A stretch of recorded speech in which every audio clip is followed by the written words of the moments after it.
Bonjour. Alors maintenant, je vais corriger des exercices sur la propagation du son et sur comment on peut obtenir des informations à partir d'un signal sonore. Alors, l'exercice 1 porte sur les magasins connectés et on te dit que dans certaines boutiques, les commerçants peuvent communiquer des informations aux clients qui ont téléchargé l'application du magasin. Des boîtiers vont émettre un signal ultrasonore que le microphone du smartphone transforme en un signal électrique. Et alors, une annonce publicitaire s'affiche alors sur l'écran du téléphone. Est-ce que, premièrement, les clients vont entendre les signaux ultrasonores? Eh bien non, les clients ne vont pas entendre les signaux ultrasonores. Pourquoi? Parce qu'on sait qu'un ultrason, ça a une fréquence qui est supérieure à 20 000 Hz. Et les humains, ils entendent des sons qui ont des fréquences comprises entre 20 Hz et 20 000 Hz. Donc ils ne peuvent pas entendre ces sons si aigus. Alors je vois tout de suite certains me dire, oui, mais si la fréquence elle est à 20 000 Hz. Alors non, on ne va pas mettre des fréquences à 20 000 Hz, on va mettre des fréquences au-delà. Euh, Généralement, on prend du 40 000 Hz pour les ultrasons. Alors pourquoi on ne va pas se mettre à 20 000 Hz? Parce qu'en effet, certains humains, alors ce serait plutôt des bébés qui pourraient entendre ces sons, et ce sont des sons qui sont quand même assez pénibles à entendre, très stridents. Même s'ils sont pas forts, ils sont juste stridents. Ces sons très aigus ne sont pas agréables à entendre. Quelle partie du téléphone va capter les signaux sonores? Alors ça c'est écrit dans le texte, hein. Le microphone du smartphone transforme. Donc c'est le microphone du téléphone qui capte les signaux ultrasonores.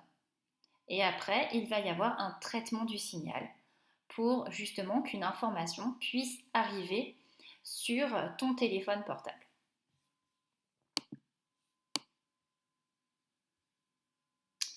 Alors, le deuxième exercice porte sur le contrôle des pièces. C'est un exercice qui doit te rappeler un petit peu ce qu'on a pu faire sur l'échographie. Donc, c'est un exercice très classique. Les ultrasons sont utilisés dans l'industrie pour détecter des défauts dans certaines pièces métalliques en plomb. Donc, on va positionner une sonde sur une pièce métallique et cette sonde va émettre des ultrasons. Ces derniers, donc ces ultrasons, ils peuvent se réfléchir sur l'extrémité de la pièce, si celle-ci ne présente aucun défaut.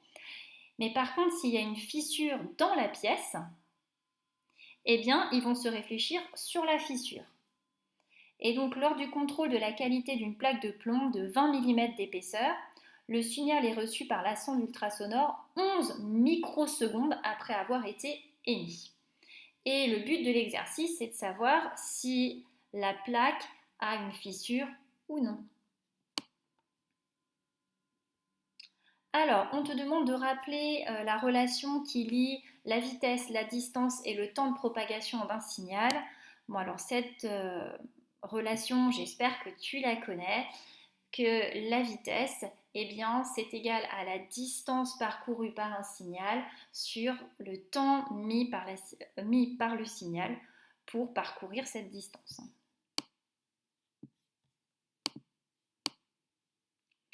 Alors, après, on te demande de calculer la distance que va parcourir le signal ultrasonore dans la plaque de plomb. Pour ça, il y a deux méthodes.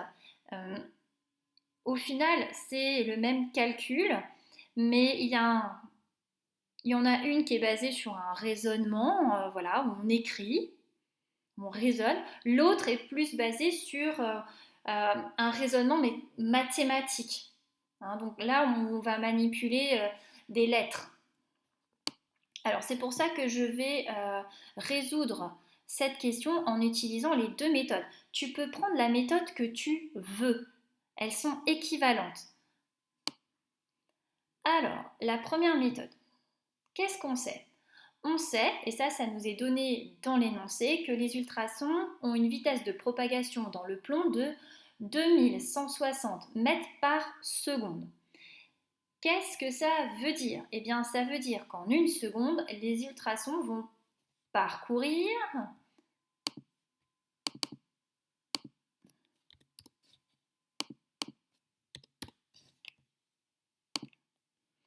que les ultrasons parcourent 2160 mètres dans le plomb. Et nous, on ne veut pas savoir en une seconde.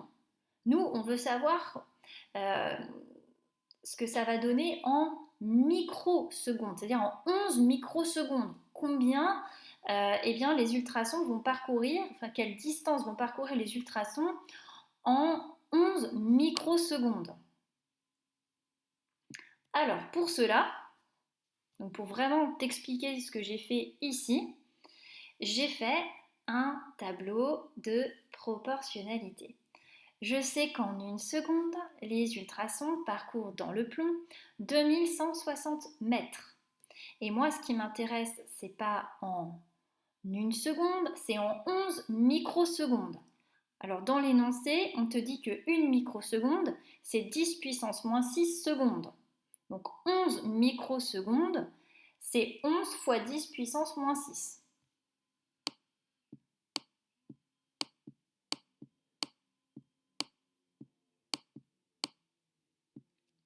Alors, pour ton information, une microseconde, à quoi ça correspond?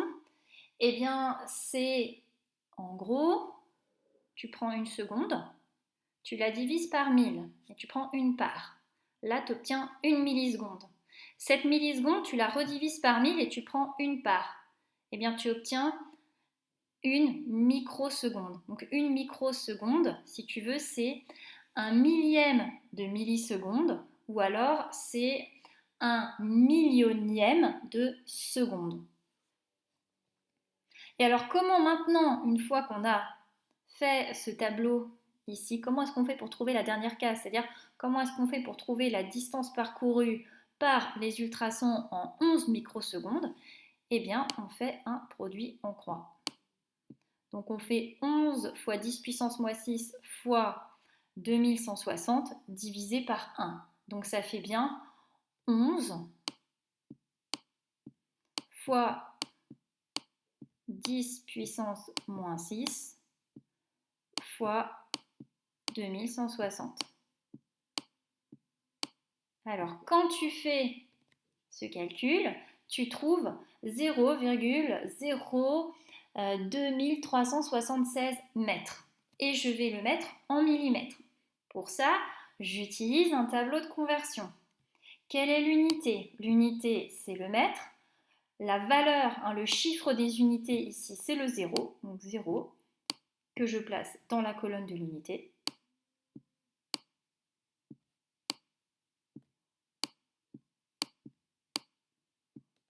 Maintenant, je veux l'obtenir en millimètres. Comment est-ce que je fais si je veux l'obtenir en millimètres? Je vais mettre la virgule dans la colonne des millimètres, donc j'obtiens 23,76 millimètres. Et j'insiste bien, les ultrasons ont parcouru une distance totale de 23,76 mm. Pourquoi je dis total? Parce qu'ils se sont réfléchis. Donc ils ont fait un aller et un retour. Deuxième méthode pour déterminer la distance parcourue par le signal ultrasonore dans la plaque de plomb. Alors, on va partir sur ce que on t'avait demandé à la question, c'est-à-dire la relation entre la vitesse, la distance et le temps. On a vu que la vitesse, c'était la distance divisée par le temps. Et qu'est-ce que tu cherches à connaître? Tu cherches à connaître la distance. Donc tu cherches à connaître ceci. Et tu as la vitesse et tu as le temps. Donc, comment est-ce qu'on fait quand on a la vitesse et le temps et qu'on cherche à déterminer la distance? Eh bien, il va falloir exprimer la distance en fonction de la vitesse et du temps. Et là, je sais très bien, il y en a, ils paniquent. Mince, est-ce que la distance, est-ce que ça va être la vitesse fois le temps? Est-ce que ça va être le temps sur la vitesse? Est-ce que ça va être la vitesse sur le temps? Dans cette situation-là, à chaque fois, tu passes par des nombres, si tu n'es pas sûr de toi. Donc la vitesse, tu connais mes nombres, ça sera 3. La distance, ça sera 6, divisé par 2. Qu'est-ce que tu cherches? Tu cherches 6. 6, c'est égal à quoi? Eh bien, 6, c'est égal à 3 fois 2. Donc, 6, chez nous, c'était la distance. 3, c'était la vitesse. Et 2, c'était le temps. Donc, tu sais que la distance, c'est la vitesse fois le temps. Et là, tu appliques. Et c'est exactement, finalement, tu vois bien que 2160 fois 11 fois 10 puissance moins 6, c'est exactement le calcul que nous avons effectué au-dessus. Et j'ai de même reconverti. Les ultrasons ont parcouru une distance totale aller-retour de 23,76 mm.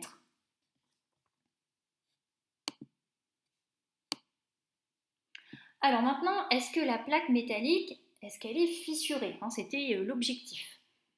Alors qu'est-ce qu'on sait? On sait que l'épaisseur de la plaque, c'est 20 mm.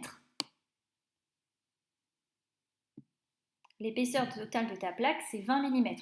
Donc si la plaque, elle n'est pas fissurée, ça veut dire que les ultrasons, ils vont parcourir 20 mm aller et 20 mm retour. Ça veut dire 40 mm. Or, qu'est-ce qu'on a vu? On a vu qu'ils ont parcouru simplement 23,76 mm. Ça veut dire qu'ils se sont réfléchis sur quelque chose qui était à l'intérieur de la pièce. Et ce quelque chose, c'est une fissure. Donc il y a bien une fissure dans la plaque métallique.